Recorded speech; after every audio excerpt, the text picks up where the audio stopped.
প্রিয় দেশ ও সুনামবাসী, আপনাদের সবাইকে আমার আজকের এই নতুন ভিডিওতে স্বাগত জানাচ্ছি। এটি একটি শিক্ষণীয় চিকিৎসামূলক ভিডিও এবং এই ভিডিওতে আপনারা যাকে পরামর্শ দিয়ে দেখছেন উনি হচ্ছেন সুনামগঞ্জের শিশুরোগ বিশেষজ্ঞ জনপ্রিয় ডাক্তার সৈকত দাস। নবজাতক বাচ্চাদের জন্য নবজাতক বাচ্চারা কেন বমি করে এবং বমি করলে আসলে করণীয় কী, সেই বিষয়ে কিন্তু মূলত আজকের এই ভিডিওটি। উনি ওনার ভেরিফাইড ফেসবুক পেজে এই সুন্দর ভিডিওটি উপস্থাপন করেছেন। তো আমরাও জনস্বার্থে সেই ভিডিওটি কপি করে আপনাদের জন্য নিয়ে আসলাম। তো ডক্টর সৈকত দাসের মুখ থেকেই পূর্ণ ডিটেলস আসলে আপনারা জানুন কীভাবে আসলে বাচ্চাদের যদি আসলে বমি হয় নবজাতক বাচ্চাদের, তাহলে কীভাবে আসলে কী করণীয় এবং যদি আসলে তাৎক্ষণিক সমস্যার সমাধান না হয় তাহলে অবশ্যই আপনারা ডাক্তারের শরণাপন্ন হবেন। তো চলুন আমরা আসলে বাচ্চা থেকে শুনি কী কী করা যায় নবজাতক বাচ্চাদের জন্য। 7 দিন বা বাচ্চার সমস্যা হচ্ছে বেশি বেশি কি করে বমি করতেছে। তো এই ক্ষেত্রে আপনার করণীয়টা আসলে কি?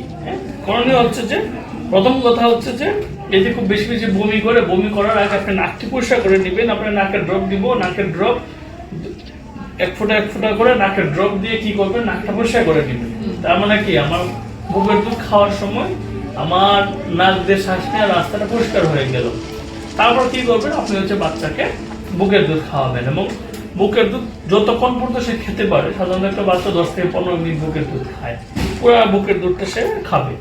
তারপরে কি করবেন, যদি সে বমি করে দেয় তাকে একটু বাচ্চা একটু মুচড়ো দিয়ে বেশি দেয়, গ্যাসটা বের করতে হবে। গ্যাস বের করার জন্য আপনি কি করবেন, দেখেন বাচ্চাকে নিলেন, ঠিক আছে, দেখেন এই তো আমাকে গ্যাস বের করতে হবে।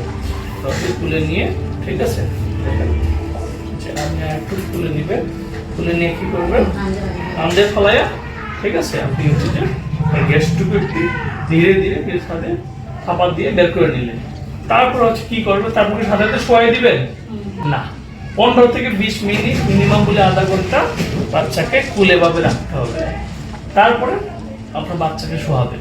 এই হচ্ছে যে আপনার বাচ্চাকে যদি বেশি বেশি বমি করে, বমি থেকে বাচ্চাকে মানে সেভ করার জন্য এই উপায়গুলো অবলম্বন করেন। শিশুরোগ বিশেষজ্ঞ ওনাকেও আন্তরিক ধন্যবাদ জানাচ্ছি এত সুন্দর একটি ভিডিও জনসম্মুখে দেওয়ার জন্য, এবং মহান আল্লাহ পাক ওনাকে যেন দীর্ঘায়ু দান করেন এবং উনি যেন শিশুদের জন্য আরও কাজ করে যেতে পারেন সেই আশা ব্যক্ত করছি। ভালো থাকুন, সুস্থ থাকুন। আসসালামু আলাইকুম।